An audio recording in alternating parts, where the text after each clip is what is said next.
जोहार दोस्तों। हमारे चैनल झारखंड जीएस सेंटर पे आपका स्वागत है। हम लोग पिछले क्लास में झारखंड के क्षेत्रीय राजवंश में पलामू और नागवंशी खास का बात कर चुके हैं। तो इस बार हम बात करेंगे कि झारखंड के और भी क्षेत्रीय राजवंश के बारे में बात करना था, तो बात करते हैं आज कि कौन कौन से, जैसे में पलामू और छोटा नागपुर खास के हो गया। उसके बाद अगर उस बड़ा राज के बारे में बात करें तो जो होता है रामगढ़ का राज आता है। रामगढ़ राज्य के बारे में जानना है, और रामगढ़ राज्य हजारीबाग के क्षेत्र में पड़ता था। हजारीबाग के क्षेत्र में बात करें तो केंदी राज भी आ जाता था उस समय का। हजारीबाग, चाई चाई, खगड़िया, ये सब आते थे। तो रामगढ़ राज के बाद में, और बगल में रामगढ़ राज के बारे में अगर देखें तो पूर्व में पचेत राज है, जो सिंहभूम के, चाहे ये मानभूम के हाँ, मानभूम के क्षेत्र में आता था। इसमें आते थे मानभूम के। मानभूम के एरिया का सबसे पावरफुल माने शक्तिशाली पचेत राजा था। पचेत राजा था तो। और फिर पोरहट के राजा के बारे में बात करेंगे, सरायकला में कैसे हुआ, और ढालभूम का राजा के बारे में, कोल्हान में भी हो जो होते थे उनके बारे में बात करेंगे। तो सर्वप्रथम आज के क्लासों में हम रामगढ़ राज्य के बारे में बात करेंगे कि रामगढ़ राज्य में किसने स्थापना किया और कैसे कैसे यह अपने आप में विकास हुआ, और फिर बाद में अंग्रेजों के अथी मैंने अस्तित्व में आने के, अंग्रेज जब झारखंड में प्रवेश किए तो उसके बाद रामगढ़ राज्य का अस्तित्व कैसे मिट गया, यहाँ सब देखेंगे। और लास्ट में कैसे यह विलय हुआ भारत में। भारत में विलय होने के बाद यहाँ फिर राज्य का मैंने राम राजपाट खत्म होता हुआ 1955 में खत्म कर दिया गया था कि कोई राजा नहीं रहेगा। तो इस तरह से हम देखेंगे। तो सर्वप्रथम बात करते हैं कि रामगढ़ राज के बारे में, कि रामगढ़ राज की सर्वप्रथम बात करें तो संस्थापक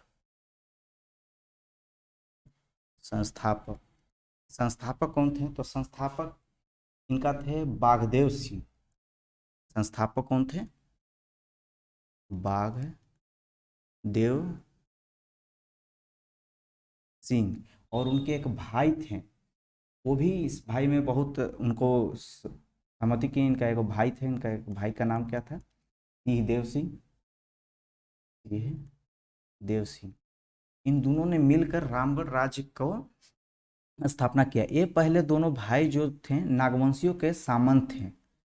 यह नागवंशी के सामंत ही थे। सर्वप्रथम इन्होंने क्या किया कि कनपुरा जो प्रदेश था, इन्होंने बड़का गांव का है, जो होता है बड़का गांव का कनपुरा प्रदेश को, या परगना ये था, परगना को पहले सर्वप्रथम इन लोगों ने विजय माने विजय किया। इस पे विजय करने के बाद स्थापना किया, वहीं पे अपना राज्य स्थापना किए। पराजित करने के बाद उसके बाद धीरे धीरे उन्होंने उस क्षेत्र के 21 गो परगना को विजित करके, और झारखंड में, उसमें के झारखंड जो आ गया था, जितना भी राज्य का विस्तार हुआ, मतलब पहले नहीं हुआ था, तो मध्यकाल के बाद ही, मध्यकाल में ही यहाँ क्षेत्रीय राजवंशों का विस्तार हुआ।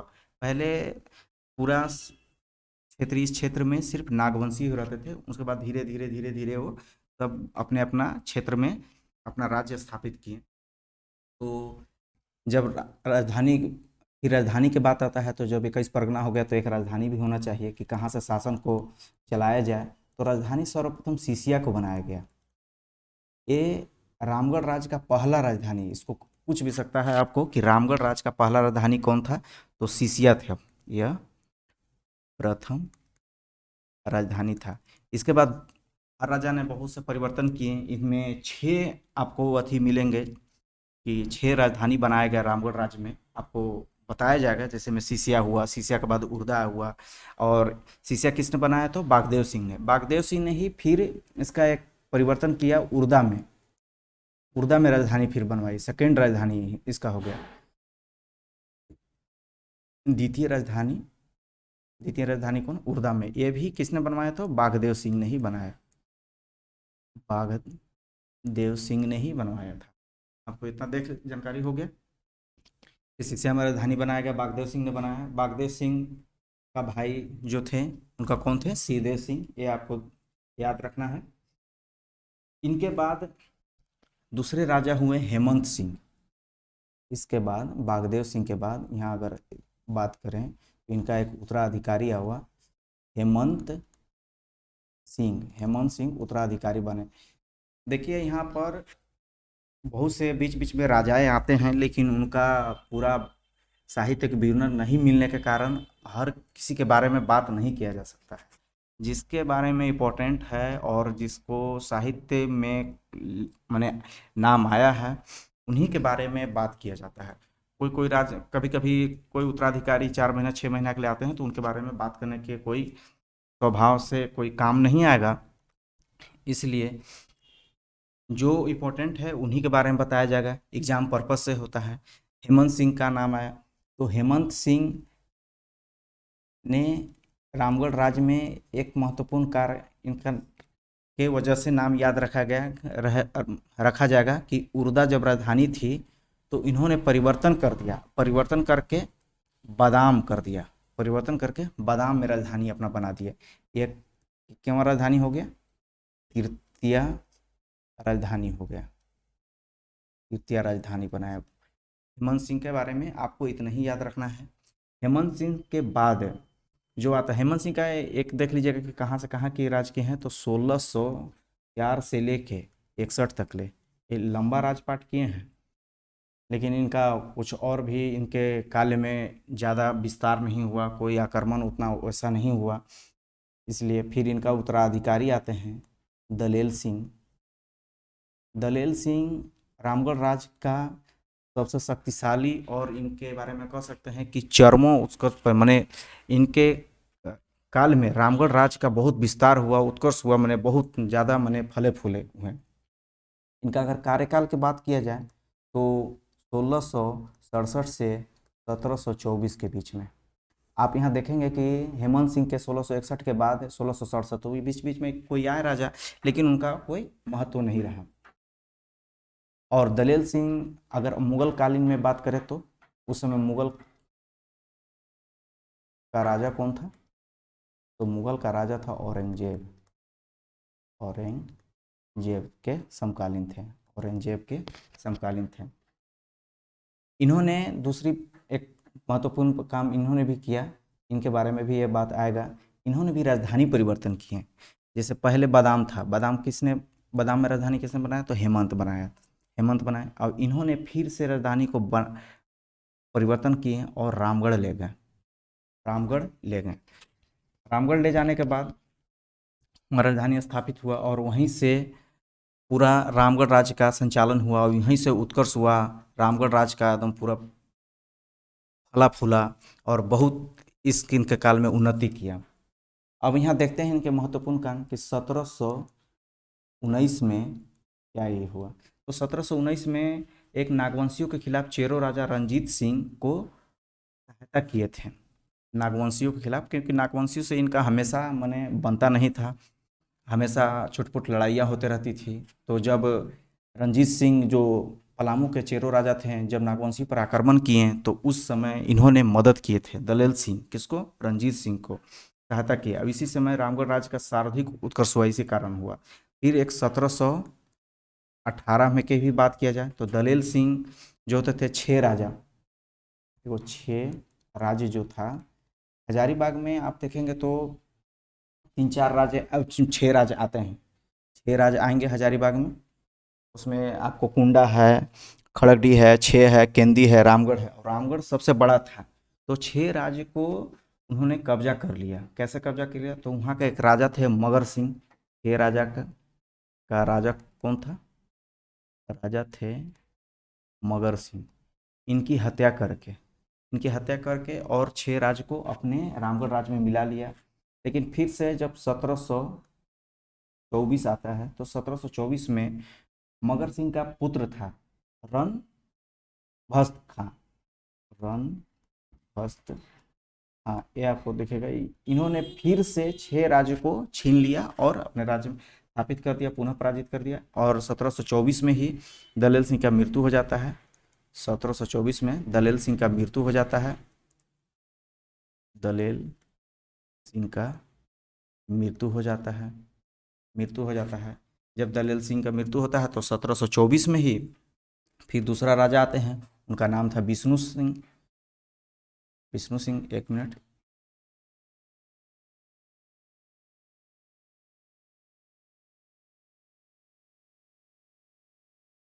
एक मिनट रुकिएगा।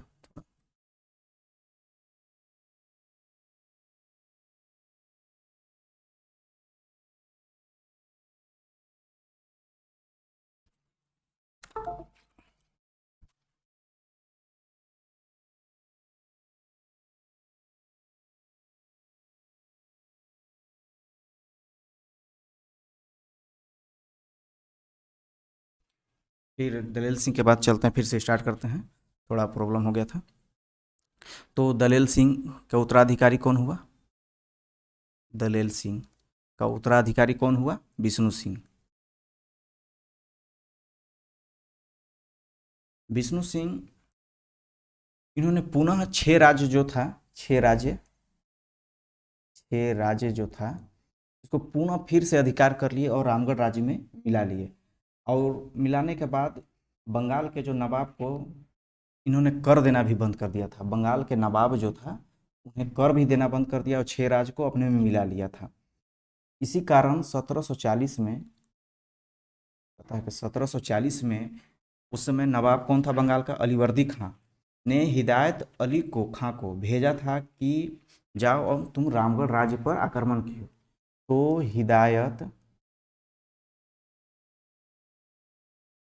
अली खां ने रामगढ़ राज्य पर आक्रमण करके और विष्णु सिंह से जबरन 80,000 रुपया, 80,000 रुपया का रकम और और इसमें हिदायत का खुद को अकेले उस पर आक्रमण नहीं किया था, उनका सहयोग किया था। इसका सहयोग कौन किया? पलामू के चेरो राजा और सीरिया के कुटुम्बर और शेरघाटी के राजाओं ने हिदायत अली खां को सपोर्ट किया था। सपोर्ट किया तभी अति कर पाए। और फिर 80,000 रुपया और सालाना भी बात हुआ कि 12,000 सालाना वार्षिक कर देना पड़ेगा। वार्षिक कर का बात हुआ इसमें कि वार्षिक कर सालाना इतना देना पड़ेगा। फिर उसके बाद आता है 1747 में, फिर इन्होंने क्या किया कि छह राज्यों पर फिर से कब्जा कर लिया। ये हमेशा दबाव हटने पर उस पर कब्जा कर लेते हैं, छह राज्य पर। ये हमेशा, क्योंकि छह राज्य जो था, एक छह मुगल और छह खगड़िया, ये सब मुगलों को के क्षेत्र में आता था, वहाँ से वो कर वसूलते थे और इन्होंने आक्रमण करके फिर से अपने में मिला लेते थे, वहाँ से ये कर वसूलने लगते थे। इसके कारण हमेशा विवाद होते रहता था। उसके बाद जैसे अलीवर्दी खां था, उसके बाद जब नवाब बना था मीर कासिम खान ने, तो विष्णु सिंह के खिलाफ बहुत बड़ा, विष्णु सिंह ने क्या किया कि विष्णु सिंह जो था वो मीर कासिम के खिलाफ एक षड्यंत्र में ये शामिल था कि कुछ मारने उड़ने की बात हो रही होगी, तो उसमें शामिल था षड्यंत्र में। तो मीर कासिम को मालूम चल गया था। तो इन्होंने क्या किया कि 1763 में पता है मरकत खां तथा असद असद उल्लाह असद उल्लाह खां के नेतृत्व में रामगढ़ राज्य पर आक्रमण करने को भेजा गया था। और इसका सहायता भी किए। इन दोनों का सहायता कौन कर रहा था? खगड़िया। इन लोग बार बार बगल वाले राज्य को अथी कर लेते हैं। तो डीहा का राजा था उस समय कौन थे? शिवनाथ सिंह थे। शिवनाथ सिंह शिवनाथ सिंह ने मरकत खां और असादुल्ला खां का मदद किया, क्योंकि खगड़िया राज्य का कुछ जमीन जो होता है वो कब्जा कर लिए थे विष्णु सिंह। तो इससे गुस्सा थे शिवनाथ सिंह, तो कहे कि उस पर जब अभियान चलाया गया रामगढ़ राज्य पर, तो खगड़िया का राजा जो शिवनाथ सिंह से कहे कि हम मदद करेंगे। उसमें उन्होंने मदद किया। तो आगे देखते हैं। मदद किया, अभियान चलाया गया, तो इसमें विष्णु सिंह की मृत्यु हो गई थी। इसमें विष्णु सिंह का मृत्यु हो गया। विष्णु सिंह का मृत्यु हो गया। अभियान में विष्णु सिंह का मृत्यु हो गया।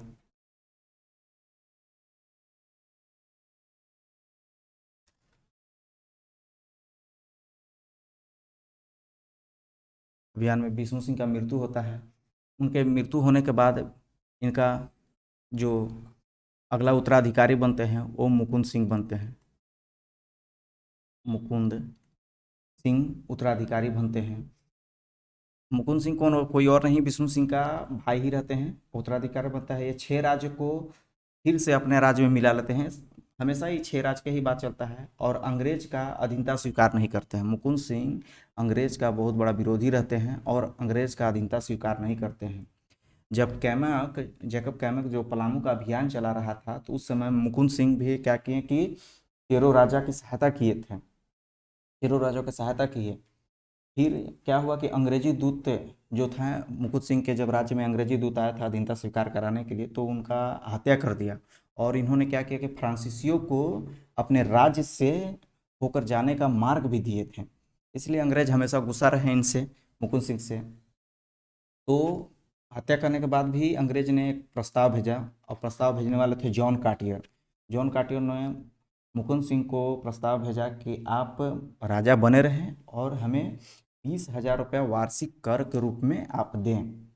तो मुकुंद सिंह इस बात डर गए थे क्योंकि वो लगा कि उन पे आक्रमण होगा। तो 1771 में जब बात हुआ, 1771 में मुकुंद सिंह डर गए तो अपने वकील ठाकुर रामचंद्र सिंह को, उनका वकील कौन था, मुकुंद सिंह का वकील, वकील कौन था, ठाकुर रामचंद्र सिंह। रामचंद्र सिंह को कैप्टन जैकब से भेजने के मन के पास भेजें, प्रस्ताव स्वीकार कर लिया गया। कैप्टन का प्रस्ताव था कि कैप्टन माने कैमक का प्रस्ताव था कि 86,288,000 रुपया देना था। तो उसने प्रस्ताव कहा कि आप 2 किस्तों में दे दें, आधी किस्त नगद दे दें और आधी अनाज के रूप में दे दें। लेकिन मुकुंद सिंह ने इसे बहुत ज़्यादा रकम होने के कारण उन्हें अस्वीकार कर दिया। अस्वीकार करने का दूसरा कारण भी था, उन्हें लगा कि अब मराठा आगे हैं तो मराठा हमें सहयोग करेंगे। लेकिन 1772 तक में जब कैमक ने रामगढ़ पर चढ़ाई किया तो मराठाओं ने इनका सहायता नहीं किया। सहायता नहीं करने के कारण उन्हें भागना पड़ा। वो देखे कि अब रक्तपात होने के और यहाँ आदमी बहुत ज़्यादा मर जाएंगे, लड़ाई में तो हमेशा खूनपात होते हैं, रक्तपात होते हैं, तो उससे बचने के लिए उन्होंने भाग गए। 17 तो अंग्रेज ने क्या किया, कैमक ने 1774 में यहाँ का राजपाट तेज सिंह को दे दिया गया। तेज सिंह को राजा बनाकर और उसे दे दिया गया और उसे कहा गया कि वार्षिक कर आप इतना देखें, और गवर्नर जनरल से इनको खिलकत भी प्राप्त हो गई कि ये हमेशा राजा बने रहेंगे। अंततः ये राजा बनते रहते हैं और बहुत से राजा आते हैं इनके बीच में। जैसे में लास्ट लास्ट तक ले बने रहने का राजा होता है कामाख्या नारायण सिंह थे, उनसे पहले मुकुंद सिंह के शासक में बने रहे, मुकुंद सिंह रहे, कामाख्या नारायण बागदेव सिंह रहे, स्थापित रामगढ़ को राज्य को समाप्त कर दिया गया था।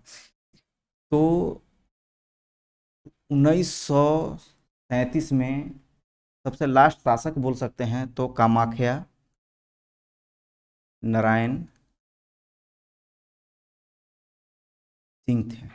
सबसे लास्ट तक ले कामाख्या नारायण सिंह राज्य का राजा बने। और जब 26 जनवरी 1955 को आया बिहार राज्य भूमि सुधार अधिनियम धारा 3 के तहत बागदेव सिंह के द्वारा जो रामगढ़ राज्य को स्थापित किया गया था उसे समाप्त कर दिया गया, उसे समाप्त कर दिया गया।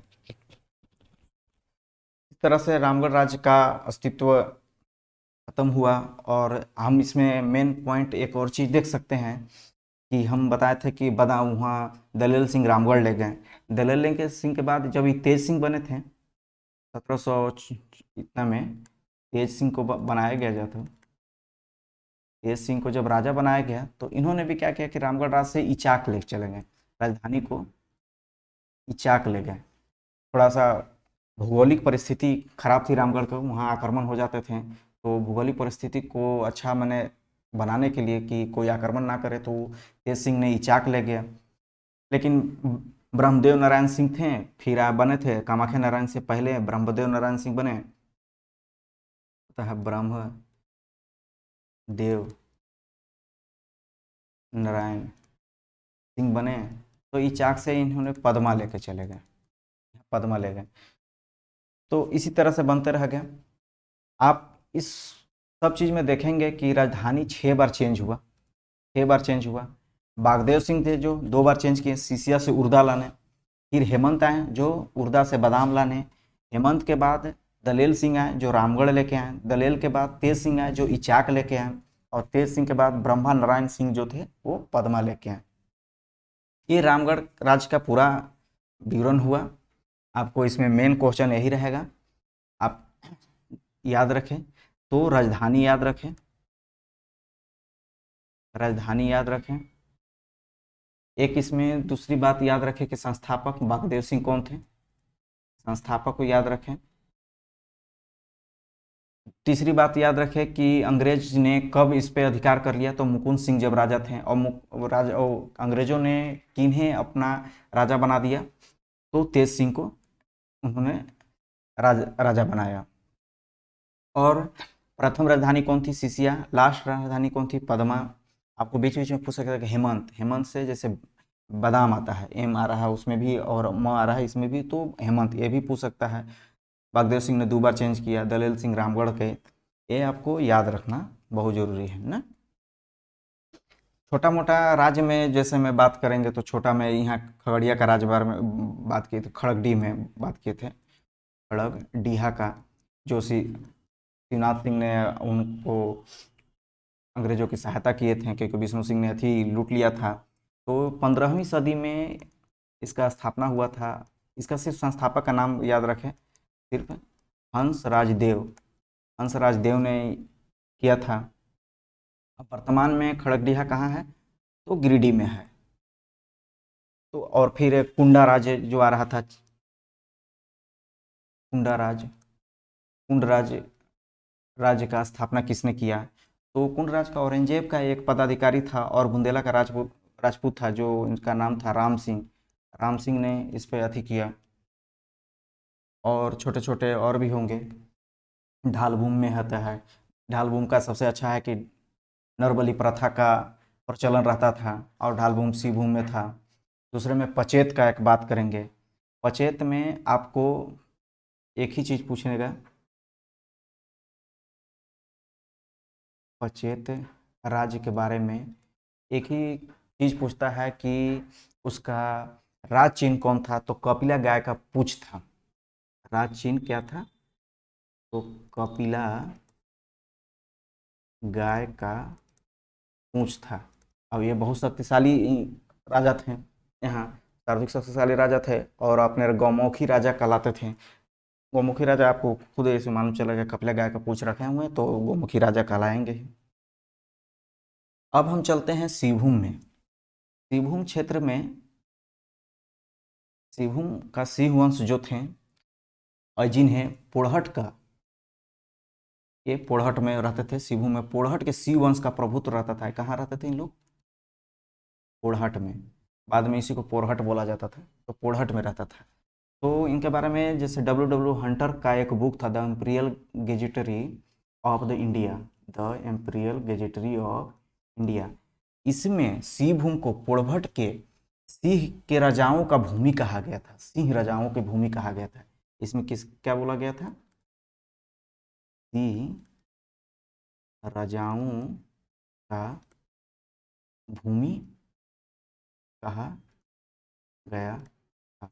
ये आपको क्वेश्चन हमेशा आ सकते हैं, मैंने ज़्यादा चांस है कि किस किताब में, कौन सा किताब है जिसमें बोला गया था कि पोड़हट के सिंह राजाओं का भूमि कहा गया था, तो डब्ल्यू हंटर बुक। अब उनका बुक का नाम क्या था, डब्ल्यू हंटर का बुक का नाम क्या था, the imperial gazetteer of the India.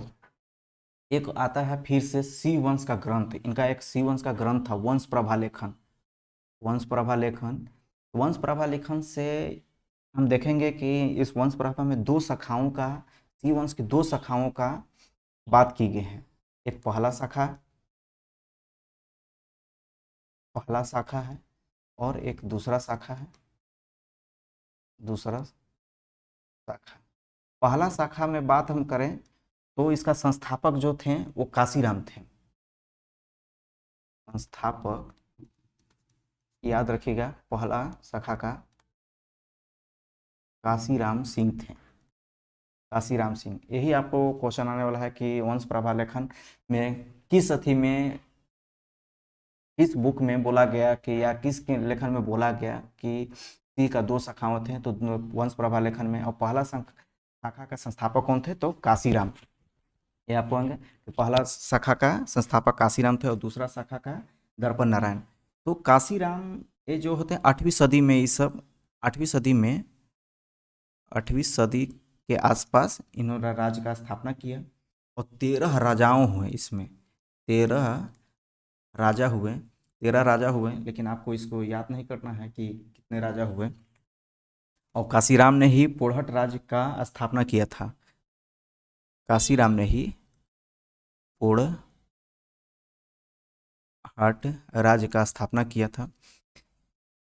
दूसरा शाखा 1205 में, दूसरी शाखा जो होता है वो 1205 में दर्प नारायण सिंह, दर्प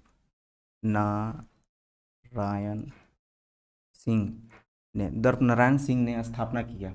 और दर्प नारायण सिंह खुद ही दूसरी शाखा में जब बने तो 1205 से लेकर 1262 तक ले राज किए, 1262 तक ले राज किए।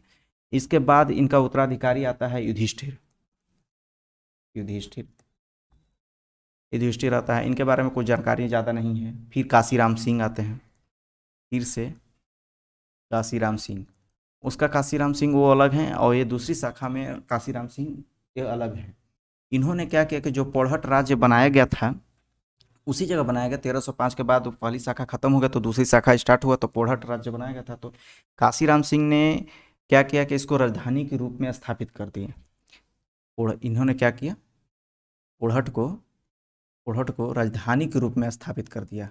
ये आपको मालूम होना चाहिए क्योंकि ये क्वेश्चन बनने लायक है कि पोड़हट को राजधानी के रूप में किसने स्थापित किया, तो काशीराम सिंह। किस शाखा से, तो दूसरी शाखा से। और स्थापना किसने किया, तो काशीराम सिंह। पोड़हट का स्थापना किसने किया, तो काशीराम सिंह। वो पहली शाखा के थे, पहली शाखा के थे। अब काशीराम सिंह के बाद देखते हैं तो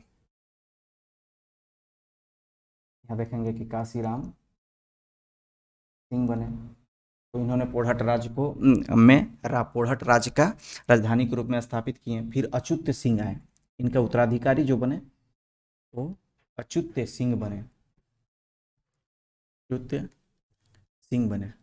अच्युत सिंह ने काल में एक पौरी देवी थी जो कुल देवी रहती थी, सिंह वंश का कुल देवी जो थी।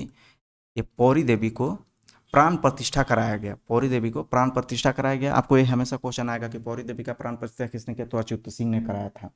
अच्युत सिंह ने कराया, ये जानना बहुत जरूरी है आपकी, अच्युत सिंह ने कराया। उसके बाद भी शासक आए, उनके बारे में कुछ ज़्यादा जानकारी नहीं है आपको, जैसे में त्रिलोचन सिंह हुए, अर्जुन सिंह प्रथम आए, फिर जगन्नाथ सिंह आए। उसके बाद इसको नाम याद रख लीजिएगा, त्रिलोचन सिंह आए। उसके बाद कौन आया, अर्जुन सिंह प्रथम आए। उसके बाद जगन्नाथ आ गए, जगन्नाथ सिंह द्वितीय आए थे। जगन्नाथ सिंह द्वितीय जो 13वीं शासक के रूप में स्थापित हुए। इन्हीं के काल में भूया जनजाति जो रहते थे उन्होंने विद्रोह किया था, क्योंकि ये एक अत्याचारी शासक के रूप में थे हुए हैं। और जमींदारी का थी आया तो उन्होंने बहुत से जमींदारी को दिया गया, तो जमींदारी प्रथा में अत्याचार हुए करता था, कर को बेअंदाज वसूला जाता था, इसीलिए भूयों जनजाति ने विद्रोह कर दिया था। फिर उनके बाद जगन्नाथ सिंह के बाद पुरुषोत्तम सिंह आए। पुरुषोत्तम सिंह आए, इनके बारे में भी कुछ ज़्यादा जानकारी नहीं है। पुरुषोत्तम सिंह के बाद फिर से अर्जुन सिंह दू आए, अर्जुन सिंह दू आए।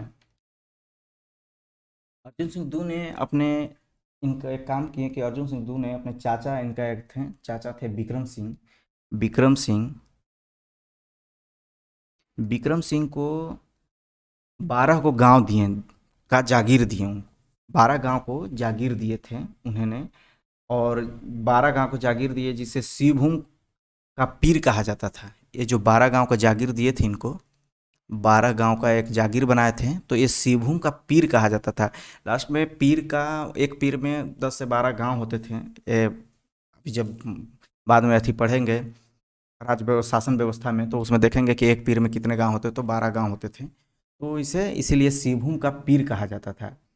इन्होंने क्या कि इस क्षेत्र का विस्तार किया विक्रम सिंह ने, और विक्रम सिंह ने क्षेत्र का विस्तार करके और अपने राजधानी के रूप में सराय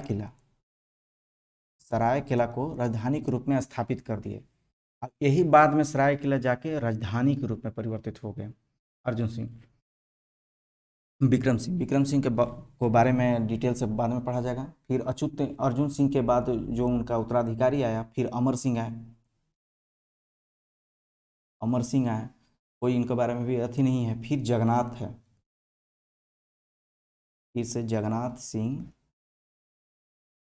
चौथा है। इन्हीं के काल में पोरहट क्षेत्र में हो और कोल जनजाति ने विद्रोह किया, उपद्रव खूब मचाया था, क्योंकि इन्होंने भी अत्याचारी टाइप के काम किए कि अंग्रेज़ों से हाथ मिला लिए, और अंग्रेज़ से हाथ जब मिलाए तो इनको दमन करने के लिए, क्योंकि कर वसूला जाता था, इन पे हल पे भी लिया जाता था कि आप एक हल में कितना, आप 8 आना पहले देता था, 8 आना के बारे में बात हुआ, फिर 1 रुपया 8 आना तो 5 वर्ष तक था, फिर 1 रुपया का बात हुआ। तो इस सबके प्रताड़ना से उन्होंने कोल विद्रोह, जो विद्रोह किए कोल और हो जनजाति ने। हो जनजाति शुरू से ही स्वतंत्र बनने का कोशिश रहते थे, वो अब स्वतंत्र थे और लड़ाकू थे। अंग्रेज ने भी इन्हों के कहा था कि ये लड़ाकू टाइप के हैं, और उसी समय से इन्हें एक लड़ाकू हो जनजाति के बारे में फेमस हो गए थे। जगन्नाथ सिंह ने 1767 में जब इन लोग हो और जनजाति का विद्रोह कर रहे थे, तो उनसे नियंत्रित नहीं हो पाया, तो 1767 में सर्वप्रथम अंग्रेज को उन्होंने सहायता के लिए बुलाया, और फर्गुसन ने पहली बार झारखंड में अंग्रेजों ने प्रवेश किया। पहली बार झारखंड में अंग्रेजों ने प्रवेश किया तो सिंहभूम में प्रवेश किया था, सिंहभूम में प्रवेश किया। इस क्वेश्चन पे अभी फिलहाल में जब जेपीएससी का एग्ज़ाम हुआ, तो एग्ज़ाम में दे दिया गया कि सर्वप्रथम झारखंड में पलामू क्षेत्र में अंग्रेज ने प्रवेश किया था। इस पर विवादित रहा, बहुत से हंगामे हुए, लेकिन हर जगह आपको देखेंगे कि सिंहभूम में ही सर्वप्रथम 1767 में प्रवेश किए पहली बार, और वो जगन्नाथ सिंह के बुलावे पर आए थे सहायता के लिए। उन्होंने बुलाया तो कोल को हो को दमन भी कर दिए थे, दमन भी किए। जब दमन किया गया, तो दमन करने के लिए ये नहीं है कि फर्गुसन ही आए, उसके बाद बहुत से आए, फिर बार बार उन लोग अपना अपने को अति करने पे रहते थे कि नहीं नहीं हमसे नहीं करते हैं। और उसी अति विवादित में जब फर्गुसन आया, तो घाटशिला के महल पर भी कब्जा कर लिया था, क्योंकि कोल विद्रोह हुआ उसमें, उन लोगों ने पूरा आग लगा चुके थे, तो फर्गुसन ने कब्जा कर लिया वहाँ पे। कब्जा करने के बाद जगन्नाथ ढाल के नेतृत्व में अंग्रेजों के विरुद्ध ढाल विद्रोह भी हुआ था, वही जो विद्रोह कर रहे हैं। और जगन्नाथ ढाल को ही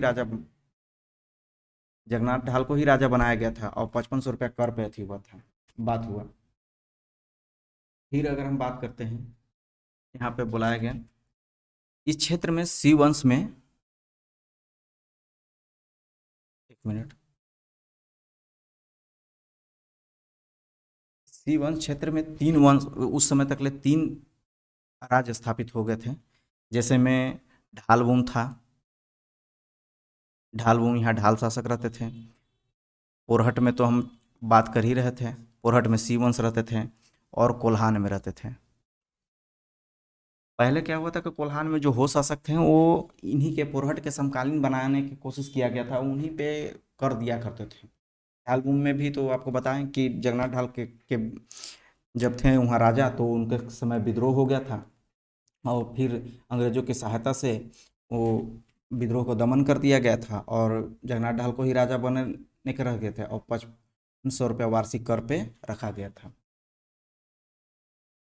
फिर एक वक्त आया कि जगन्नाथ ढाल का ज़्यादा देखे कि विद्रोह हो रहा है, तो उसके कारण से इन्होंने, अंग्रेज ने नींबू ढाल को राजा बना दिया।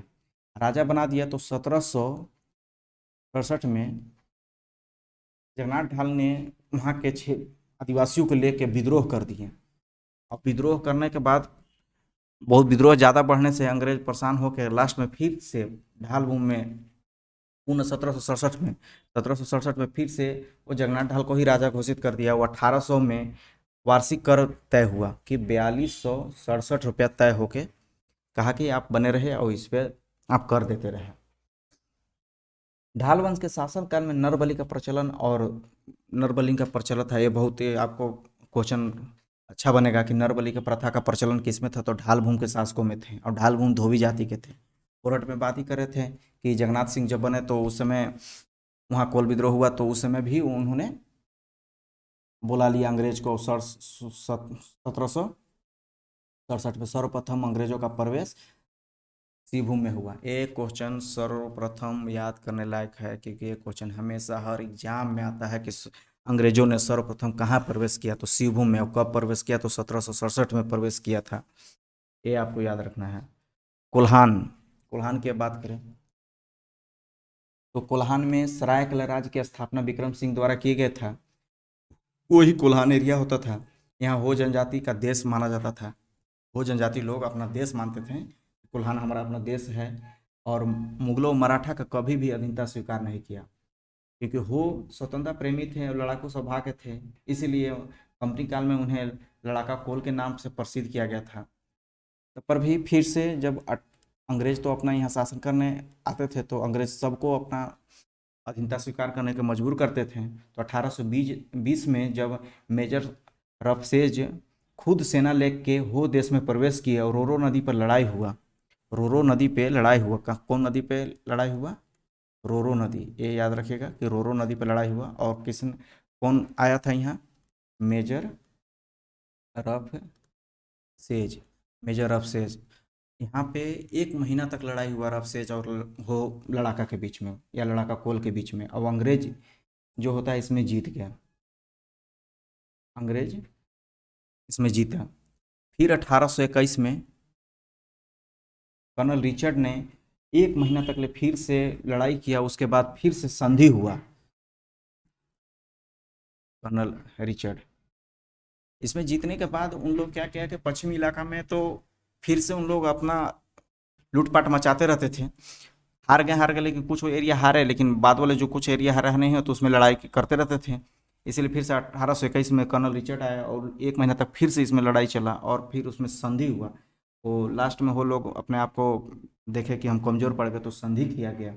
इसमें 5 संधि हुए, जैसे में वो लोगों को कंपनी की अधीनता स्वीकार की गई।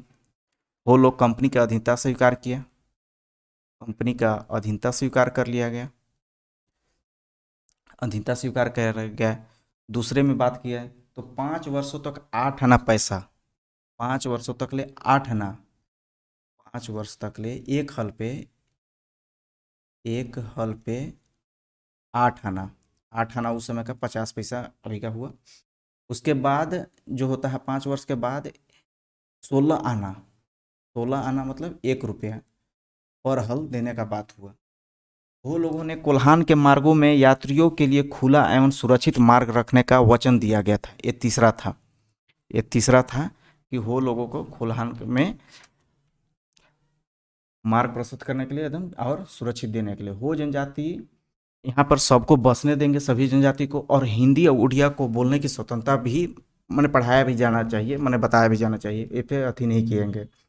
और 5वां में कहा गया कि अगर कोई भी अथी होता है, विवादित होता है, तो हथियार उठाने की जरूरत नहीं है और आप सरकार से फरियाद करें।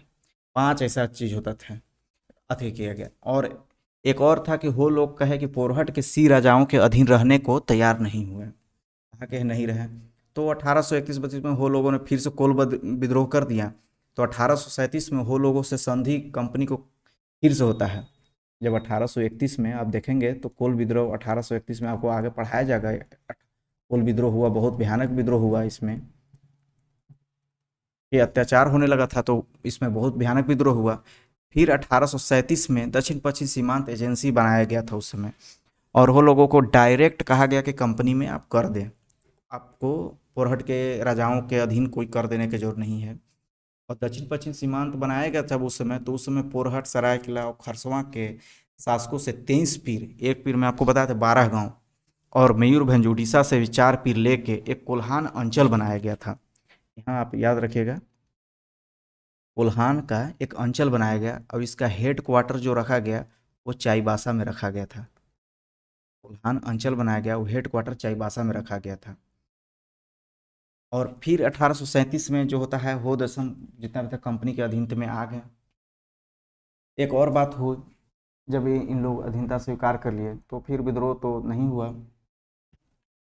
एक और बात कर लेते हैं कि झारखंड में उस समय दो रियासत बने। झारखंड में पूछेगा, आपको हमेशा एग्जाम में पूछेगा कि झारखंड में दो रियासत थे, दो रियासतें बनाए गए थे, रियासतें थे। कौन कौन थे? एक सरायकेला था, एक सरायकेला था और दूसरा कौन था? खरसवां। एक सरायकेला था और दूसरा कौन था? खरसवां। ये आपको याद रखना है। जब सरायकेला की बात करते हैं कि सरायकेला, तो सरायकेला का स्थापना जान रहे हैं कि कौन किया था? विक्रम सिंह ने।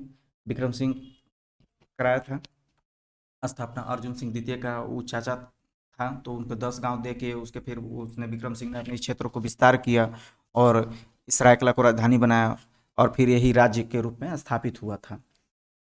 तो 1770 में अंग्रेजों के संपर्क में आए, इस तरह से होते गया और पुरहट राज्य का एक हिस्सा सरायकेला को प्रदान किया गया था, उसी में हुआ। लेकिन 2000 में सरायकेला झारखंड राज्य का भाग है और वर्तमान में ये कोल्हान प्रमंडल में आ गया। आपको खरसवां का पूछेगा कि खरसवां का स्थापना किसने किया था, तो जब खरसवां की बात करते हैं तो वही विक्रम सिंह का एक द्वितीय पुत्र था। विक्रम सिंह का द्वितीय पुत्र, सेकेंड पुत्र था, उन्होंने खरसवां का स्थापित किया। वो रियासत के रूप में स्थापित हुआ। 1793 में खरसवां रियासत और अंग्रेजों के बीच में एक संधि हो गई, मान्यता प्रदान किया गया 1899 में। फिर 2000 में खरसवां झारखंड राज्य का भाग हुआ, वर्तमान में भी कोल्हान प्रमंडल के क्षेत्र में है। इतना हुआ था। अन्य इसमें और ऐसा कुछ क्वेश्चन नहीं बनेगा आपको कि कुछ बताया जाए। छोटे छोटे राज्य के बारे में थोड़ा सा देख लिया जाए कि कौन कौन से राज्य होता है। जैसे में एक और होता है कि संथाल परगना के बारे में। संथाल परगना में हमेशा मुगल या फिर बंगाल के नवाबों ने हमेशा इसको अपने अंदर में रखा, क्योंकि यहाँ पर कोई क्षेत्रीय राजवंश वैसा स्थापित नहीं हुआ। क्योंकि यहाँ पे राजमहल में जब अकबर था तो उस समय मान सिंह को भेजा गया था, तो यहाँ पर राजमहल में ही उन्होंने बंगाल का राजधानी बनाया था। बंगाल का राजधानी बनाया था। किसने बनाया था? मान सिंह ने।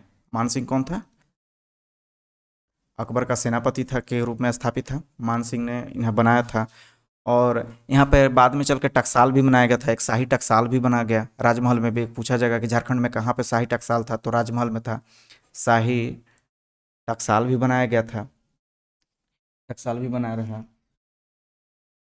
बाद में जब अकबर आया, फिर औरंगजेब जब का मृत्यु हुआ, तो औरंगजेब की मृत्यु के समय असीम उल शान जो बंगाल का अथी था, उन्होंने भी इसको राजधानी के रूप में स्थापित किया। हमेशा स्थापित रहा। 1292 से 1660 तक ले इस क्षेत्र में बंगाल की राजधानी रहा था। 1676 में व्यापारिक कंपनी की स्थापना कर दी और बाद में यहीं पर शाही टकसाल के स्थापना हुआ था, ये आप जान रहे थे। और दूसरे राज्य के बारे में थोड़ा देखें। जब दूसरे राज्य के बारे में बात कर रहे हैं तो फिर एक मानभूम था। मानभूम बहुत अत्याचारी वहाँ राजा रहते थे हमेशा। मानभूम में जो आज के डेट में धनबाद है, मानभूम में जो आज के नाम से धनबाद है, इनका हजारीबाग इनका क्षेत्र कौन था? इनका अगर क्षेत्र बात करें तो हजारीबाग का कुछ क्षेत्र, तो हजारीबाग का कुछ क्षेत्र और आज का धनबाद या उस समय का मानभूम, ये क्षेत्र थे। और मानभूम में बहुत से ऐसे बहुत छोटा छोटा राज्य इसमें बहुत अथी मिलेगा आपको। तो हर राज्य के बारे में, छोटा छोटा राज्य के बारे में उस जानकारी नहीं हो, कुछ बहुत छोटा छोटा राज्य अथी हुआ। और इसमें बात होता है कि एक दूध पानी शिलालेख आया। ये बात जरूरी है कि 8वीं सदी में दूध पानी एक शिलालेख मिलता है। दूध पानी कहाँ है? हजारीबाग में। एक 14वीं सदी में भी मिलता है, 14वीं सदी में भी मिलता है गोविंदपुर में, गोविंदपुर शिलालेख। ये दो शिलालेख के बारे में अब गोविंदपुर अभी वर्तमान में धनबाद के निकट है। बड़ी अत्याचारी यहाँ के होते थे। और एक बार राजा मान सिंह यहाँ मदीनापुर जब जाते रहे तो ये उस समय ही यहाँ से गुजरा था। तो यहाँ एक दो मंदिरों का उन्होंने, मान सिंह ने, राजा मान सिंह जो अकबर के सेनापति था, राजा मान सिंह ने यहाँ से जब गुजर रहा था तो यहाँ दो मंदिरों का जीर्णोद्धार कराया था। एगो पारा का, एगो तेलकुंपी का। ये आपको याद रखना है, दोनों मंदिरों का जीर्णोद्धार कराया गया था। और यहाँ पे कोई ऐसा राज नहीं है।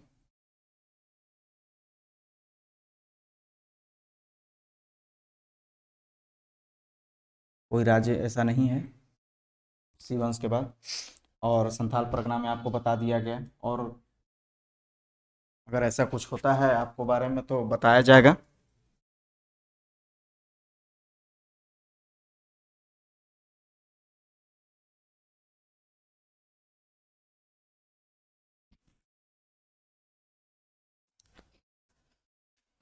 तो हम लोग ने सभी क्षेत्रीय राजवंशों के बारे में देख लिया कि पचेत यहाँ के बारे में है, खगड़िया के, खड़गडिहा के बारे में देख लिए, शिवनाथ सिंह ने उसके कैसे अपने उनका सहायता किया था अंग्रेजों का। मानभूम के बारे में देख लिए हम लोग। सरायकेला खरसवां, दो दो रियासत हैं सरायकेला खरसवां, इनके बारे में देख लिए। और रामगढ़ राज्य के बारे में देख लिए। पलामू और का, चेरों का और रक्सेलों के बारे में देख लिए। और छोटा नागपुर खास के बारे में देख लिए।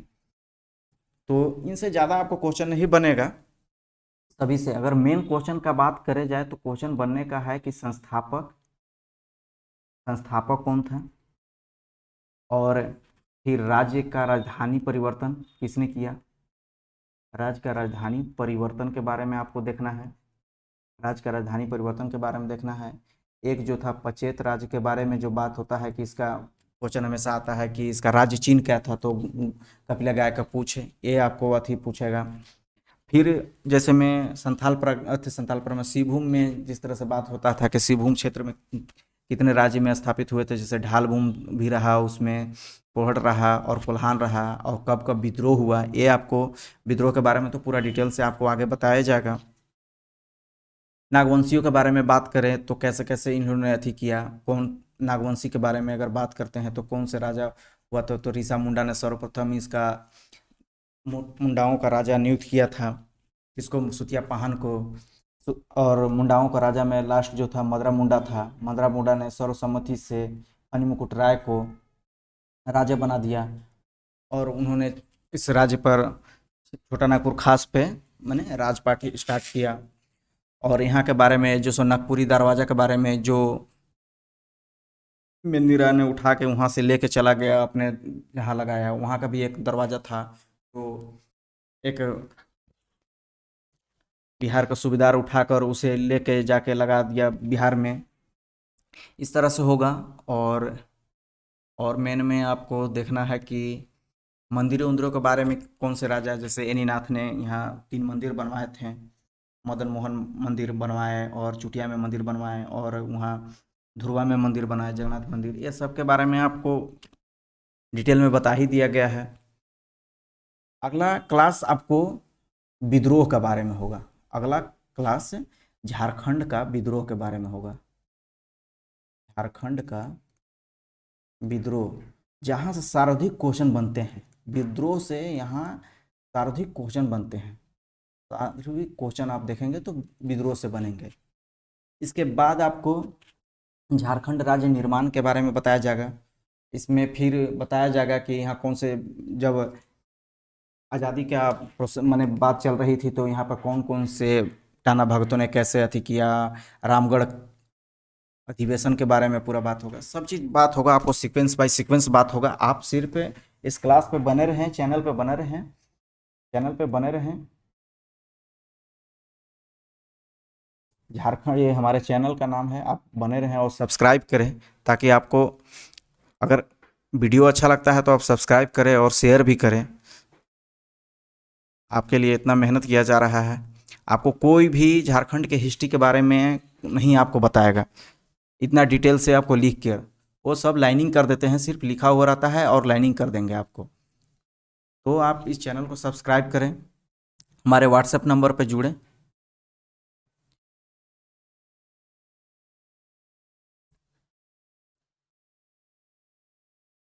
ये व्हाट्सएप नंबर है। टेलीग्राम नंबर भी झारखंड जीएस सेंटर से ही है। अगर कोई प्रॉब्लम होता है, अगर किसी क्लास के बारे में अगर ज़्यादा जानकारी चाहिए तो आप उसमें मैसेज करें इस नंबर पे कि इस क्लास के बारे में ज़्यादा थोड़ा जानकारी दें। एमसीक्यू भी होगा सबका, एमसीक्यू भी आपको दिया जाएगा, क्योंकि सिर्फ पढ़ाई से ही नहीं होता है। एमसीक्यू और सेट मारना बहुत ज़रूरी है। सेट मारने से आपका एक्यूरेसी मालूम चलता है कि एक्यूरेसी क्या है, आप कितना सही कर रहे हैं। आप 100 में कितने, जैसे 100 क्वेश्चन है तो आप कितना लान रहे हैं, ये बहुत इंपॉर्टेंट रहता है। क्या कि कंपटीशन बढ़ चुका है आजकल, आज की डेट में आप देखें तो कंपटीशन बहुत ज़्यादा टफ है, बहुत ज़्यादा टफ है। इसलिए आप तैयारी में लगे रहें। और झारखंड जैसे में सीजीएल अभी वैकेंसी आया हुआ है, सीजीएल है, जेई है, एक्साइज कांस्टेबल है, ये सब बहुत अच्छा जॉब है। एक कोरोना के बाद आप देखेंगे तो एक सुनहरा मौका आ रहा है। ऐसा आप मन में हमेशा कभी भी नहीं रखें कि एग्ज़ाम नहीं होगा, एग्ज़ाम होगा। क्योंकि आप अभी देखें तो यहाँ एक साइंटिस्ट का आया हुआ था, साइंटिस्ट का वैकेंसी आया हुआ था, बहुत जल्द एग्ज़ाम ले लिया गया और उसका देखें तो यहाँ डॉक्यूमेंट वेरिफिकेशन भी हो गया। तो इसलिए आप ये नहीं सोचे कि एग्ज़ाम नहीं होगा। डेट भले बढ़ रहा है, अभी देखें तो फिलहाल में तुरंत डेट को बढ़ाया गया। अब सीजीएल का एग्ज़ाम थोड़ा जून का लास्ट मंथ में कर दिया गया। ये करने का कारण भी है कि अभी यहाँ पर इलेक्शन आ गया, पंचायत का इलेक्शन आ गया, इसके वजह से किया गया है। लेकिन जैसे ही पंचायत का इलेक्शन ख़त्म होता है आपको एग्ज़ाम होगा। आप कोर्ट का जो, कोई कोई कहता है कि कोर्ट में केस है, कोर्ट केस से कोई अभी लेना देना नहीं है। जहाँ तक उम्मीद है, गवर्नमेंट बहुत प्रेशर में है तो जॉब लेगा ही, एग्ज़ाम लेगा ही। आप सिर्फ अपने पढ़ाई पे कंटिन्यू रहें और बने रहें, और हमारे चैनल पे बने रहें। आपको हर चीज़ आपको दिया जाएगा, समझेंगे। तो झारखंड जीएस सेंटर पे बने रहें और इस चैनल को प्लीज़ थोड़ा सब्सक्राइब करें, समझें, सब्सक्राइब कर दें और शेयर भी करें थोड़ा। सो आज के लिए इतना ही। अगला क्लास में आपको विद्रोह के बारे में लेके पढ़ाया जाएगा, झारखंड के विद्रोह के बारे में।